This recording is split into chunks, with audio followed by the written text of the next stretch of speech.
এইটো হৈছে হাঁহৰ মাংস, এইটো হৈছে কোমোৰা, এইটো হৈছে পিঁয়াজ আৰু এইটো হৈছে জলকীয়া, আদা, নহৰু, জলকীয়া আৰু কেইবিধমান লোকেল থলুৱা মছলা গোটেইকেইটাকে মিক্স কৰা হৈছে।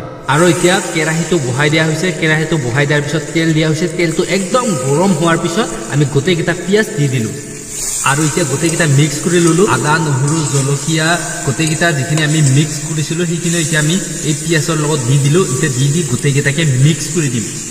আমি সম্পূৰ্ণভাৱে লোকেল হিচাপত কৰিছোঁ। এয়া চাওক গাঁৱলীয়া চুকা আৰু আমি জুই জ্বলাইছোঁ খৰিৰে আৰু আমি হালধি দি দিলোঁ কালাৰটো ধুনীয়া হ'বৰ কাৰণে আৰু হালধি দি গোটেইকেইটাকে মিক্স কৰি ল'লোঁ।